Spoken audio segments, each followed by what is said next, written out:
Hello and welcome to Policy Bazaar. I'm Arjun Bhagat. Now, the first word that comes to our minds when we think wholesale is bulk and good prices. Well, in this world of wholesale purchase, you can even buy health insurance policies in bulk. Well, what we mean by this is family floater plans for your family. Now, these are very popular and they make good business sense as well. It'll save you some money. To help us understand the concept and features in detail, we have with us Yashish Dhaya, CEO and founder of Policy Bazaar. You know, Yashish, family floaters are quite important, but virtually none are sold. 3 to 4% are sold. Whereas, you know, if you look at the constitution of a family in percentage terms of the population, would be probably what, 60-70% of the country. 60%. Why is that? I mean, is there a lack of understanding, or what is it? I totally think there is a lack of penetration of health insurance. So if you look at health insurance as an industry, most of it is sold either. So about 2/3 of health insurance is either sold to the government or to corporates. So it's somebody paying for somebody else. The concept of somebody going out, understanding a health insurance policy and buying it for themselves is while it's growing at about 30% a year, it's still a limited concept. And health insurance, if you notice, is a very small fraction of the entire health. Basically, family floater health insurance plans are a small fraction of the total health insurance of the industry. It's very surprising because, as you rightly point out, pretty much anybody below 50 would be part of a family, except for a small sliver of age between 25 to 30, when people would move out of their homes before they get married again and become part of another nuclear family. So that's the one point where you could argue you're not part of a family, but otherwise 80% of the population will belong to a family, and hence you would like to see family floaters, which are far more efficient than individual plans. So basically what you're trying to say is that as far as health insurance is concerned, there seems to be this overwhelming, everybody is buying individual health insurance policies even though they are part of a family, and it does make sense to buy health insurance as part of a group, a family of 4 or 3. What I'm actually saying is very few people are buying health insurance policies in the first place. At all. And on top of that, which is why about 2/3 of all policies sold by premium are either done by the government or done by corporates. Only 1/3 is individual covers, and within that, family floaters is a small part. So for a family which has got children and which has got the at 50, a family floater makes perfect sense, because it's very unlikely that all 3-4 people are going to fall ill at the same time. And hence, if you have a group cover rather than individual cover for each individual, it's likely that your costs are going to come down, because the company basically makes a bet that, if there are 4 particular members, not everybody is going to fall sick at the same time. Somebody will fall sick one year, another year somebody else will fall sick. And hence the costs balance out, because the company is taking, unless somebody has a chronic disease where there's repetitive nature of the disease, or somebody's gotten above 45, above 50, where chances of disease are so let's break it down. How does a family floater work, and what are some of the advantages that say a family will get once you actually get a family floater in terms of costs? Sure. So let's say there's a family of 2 children, 2 adults. The adults are 32 and 35, and the children are, let's say, 3 years old and 5 years old, right? That's a typical young family. What they can do is they take a 5 lakh rupee family floater plan. Now, what that implies is any member of the family, whoever, can consume that 5 lakh rupees. One can consume all of it. One can consume 3 lakhs, the other one can consume 2 lakhs. They can consume it in groups. Some of these plans have got restore features, etc., so it can grow over time. But that's the basic construct of a family floater plan. What it says is you got a total sum assured of 5 lakhs. Anybody in that group can use it. Now, instead, if you took an individual plan of, let's say, 5 lakhs each, that would be very expensive, because you would be paying 4 times. And it is very unlikely that, think about it, how often is it that 2 people in a family fall very seriously sick at about the same time and have serious health costs?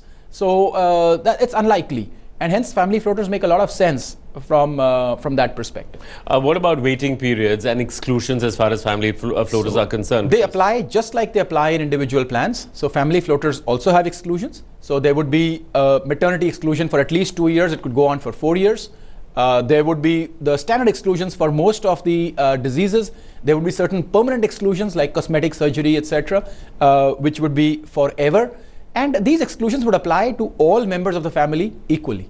And of course, once those exclusions are over, all members of the family can together start availing of those facilities. What about the downside? Are there any points that one needs to keep in mind and say, all right, I need to be aware of this fact? See, whenever one is buying a family floater plan, one should buy small personal accident plans also. And I'm talking about temporary disability or temporary accident cover here, not permanent. The reason is, if one incident where I can think of where sudden cost can appear on all members of the family is, the unfortunate event when all members of the family are in the same car and there's an accident and everybody suddenly has an accident and there's a big cost. And that is where the family floater will not suffice well, because if everybody has 2 lakh rupees cost, the total becomes 8 lakhs and breaches the family floater levels. So for a personal accident, I would advise individual covers. Also, I would advise critical illness plans to be individually covered, because critical illnesses are those diseases. If one individual has a critical illness, that means the other 3 members of the family, if it's a 4-member family, suddenly do not have cover, because the critical illness will consume the entire family floater right away. If any one person has a chronic disease, that means you're pretty sure costs are coming again and again. And they had been foresighted enough to buy a health insurance plan before they got into the chronic disease, because nobody's going to offer you a good health plan once you've got a chronic disease. You bought it in advance. So you've had the foresight and the insurance company's taken the risk, and now they have to pay you for that cost. It's better to break it up into an individual and a separate group at that point, primarily because that person will otherwise consume the entire family floater pretty much every year. So those are the few conditions. And when one gets older, at about 50, plans should break out and individuals should go into individual plans rather than family plans.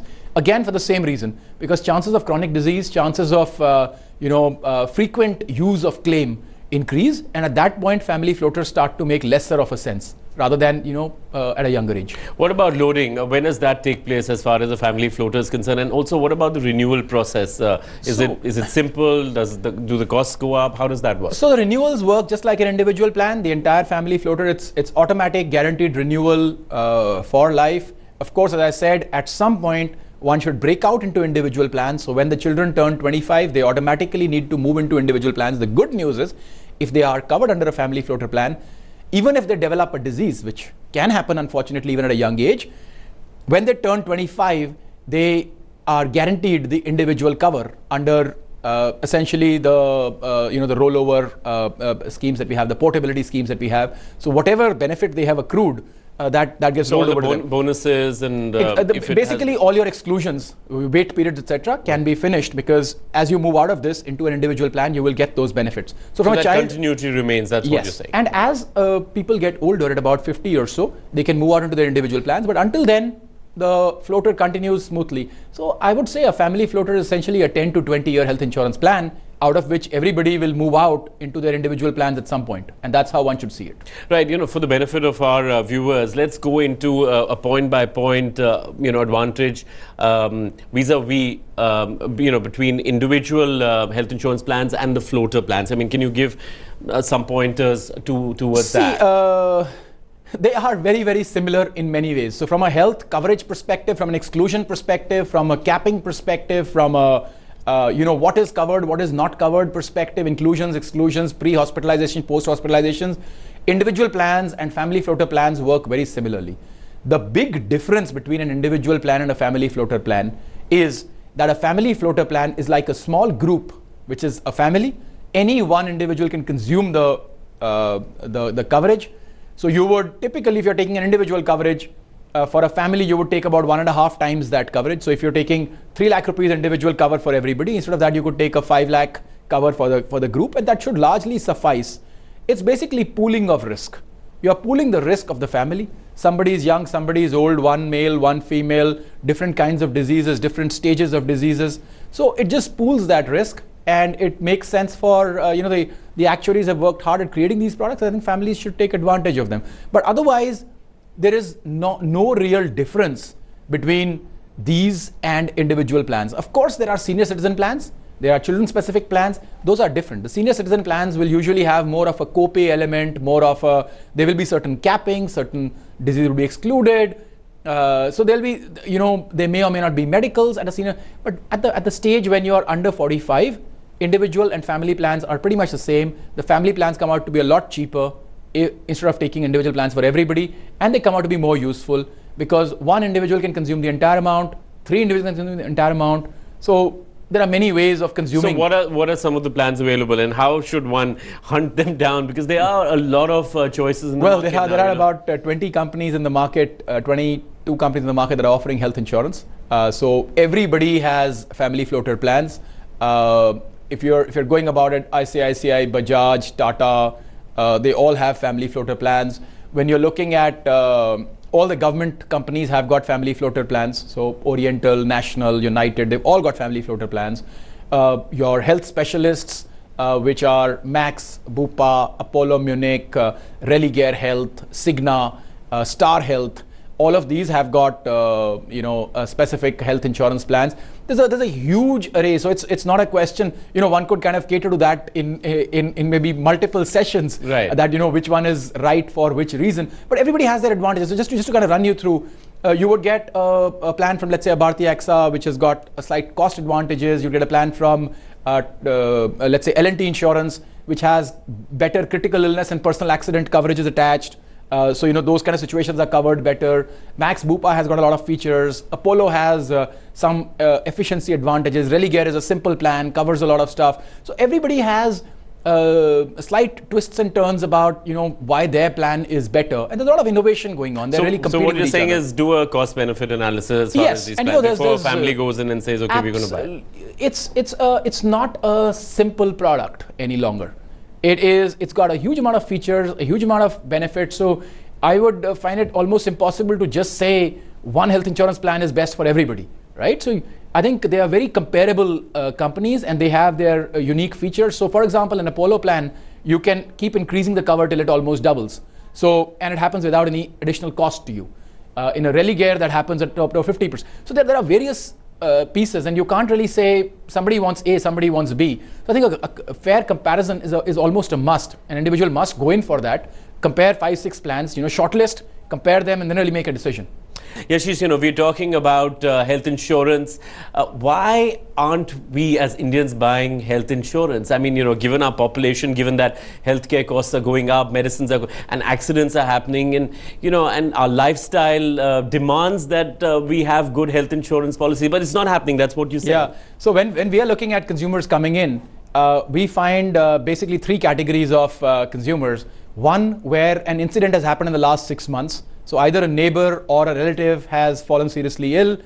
They've become aware of the large cost that neighbor or that family person had to take on. So they're kind of scared of that, and they're saying, okay, can I get a health insurance fast? The second group of individuals is they've already developed a disease, and now they're really scrambling for somehow getting a health cover and not getting it. And companies are refusing, and they're really trying hard. How can I get one? How can I get one, right? And there is a third smaller group, which is on its own coming in and saying, yeah, I think health insurance is a good thing to have. Nobody's really fallen sick in the last 6 months that I know. And that third one is small. So remember, the one can be the neighbor. It doesn't need a neighbor to fall sick or a relative to fall sick for the individual to fall sick, right? So it can happen to anybody. It can happen to anyone. And a chronic disease can appear anytime. I was just in Bombay yesterday, and I have a friend who's 35 years old, very fit. He's just had a heart attack, 35-year-old. So, our not just our habits, the pollution, everything. We are, not the healthiest country in the world. We are the world's capital for heart disease, for lots of diseases. Let's not want to go over it. But the point is, health insurance is not that expensive. It costs roughly about 5,000 to 10,000 rupees. For people, it's about 1% of their income. For people, you can spend 1% of your income on health insurance and get a decent cover, which is basically what I was talking about.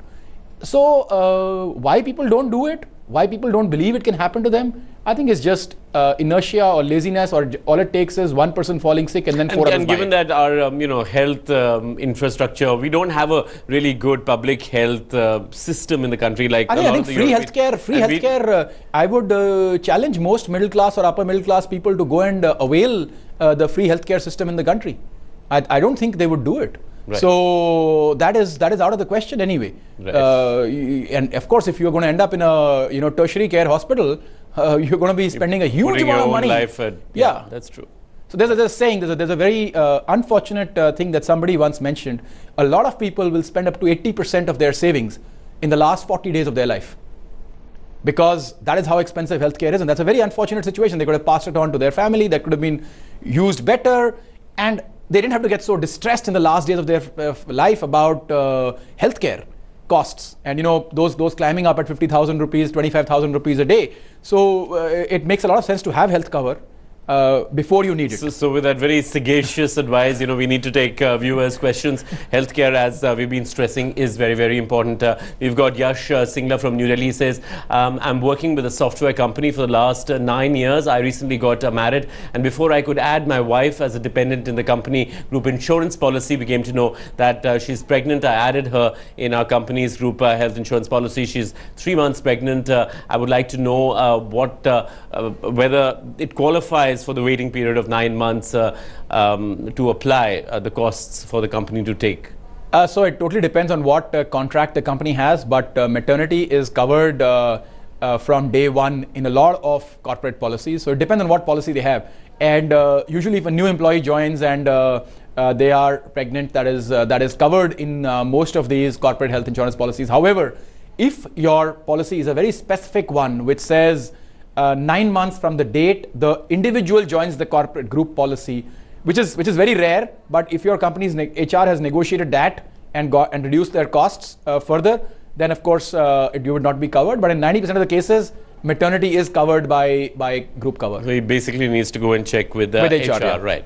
We've got Mr. Mathur from Mumbai. He says, I've taken Reliance Life Insurance Endowment Plan regular. In this, there's a loan facility. How much can I take, he asks, as loan, and how to repay the loan. Yearly premium is 16,000. Sum assured is 3 lakhs. Reliance Endowment Policy. So basically, 80% of your termination value or surrender value, which at the end of 3 years is roughly about 30 to 40% of all your premiums paid. So if you've been paying 16,000 rupees per year and if you've paid it for 3 years, you've paid about 48,000 rupees. Roughly about 30% of that is about 15,000 rupees. So 15,000 is the loan amount you could take. It has nothing to do with the 3 lakh rupees sum assured. So your loan is not dependent on your sum assured. The loan is dependent on premiums paid. And it can go up to 80%, not of premiums paid, but 80% of your terminal value, or what you would call surrender value, which is much lower than the premiums paid in most cases. So please do not buy insurance plans to take loans. That's absolutely wrong advice if you've been provided that. Right, we've got Sachin Ahuja from Kolkata. He says, my agent says the rate of return of LIC Jeevan Saral is 8%. Is this true, he asks. He says, I'm 42 years old and have an income of 10 lakhs. My policy term is for 28 years. Sum assured 6.25 lakhs at 12,000 a monthly. Simple answer is no. You cannot get 8% return. You would be very lucky to get 6%. So if things really work out favorably, you'll make about 6%, 8% certainly not. No endowment product in the country. I say this again and again. No endowment product in the country, no fixed return product in the country can give you a 8% return. The best you might be able to do with a product of that sort is about 6%. Right, we've got Pratik Mehra from Kalka. He says, I'm looking for a term plan for a maximum term cover of 50 lakhs to 1 crore. I've checked Aegon Religare I-term plan. Can you review this plan and give me some of its benefits? It's a great plan. It obviously provides you the life cover. In addition, you have various benefits which come in, like terminal illness and disability riders, etc. I would advise have a look at the other plans also. There are some plans which have come in with income benefit. I think those are also very good. So income benefit, essentially looking at two different concepts, right? One is if an unfortunate event happens, the individual gets, let's say, 50 lakh rupees in one go versus receives, maybe some amount, not 50 lakhs, but maybe 30 lakhs upfront, and then receives a certain income for the next 15 or 20 years. I think the income part is very beneficial to consumers. I strongly recommend it, primarily because suppose an unfortunate event were to happen to somebody and their children were still young, that money may or may not become available for the children to use as they grow up when they are 18, 19, because that's the time when you really need your children to be supported. Like you need the children to be supported for the next 15 years or 20 years or so. So having some kind of an income support helps. Having some upfront also helps. So I would strongly urge you to also look at those products. There are quite a few, And even Aegon's coming up with a new one which will have those facilities available. Thanks, Ashish. Now that's all the time that we have on this show, but you can write to us at ask.policybazaar.com or you can tweet us at policybazaar_in, and we'll see you next time. Goodbye.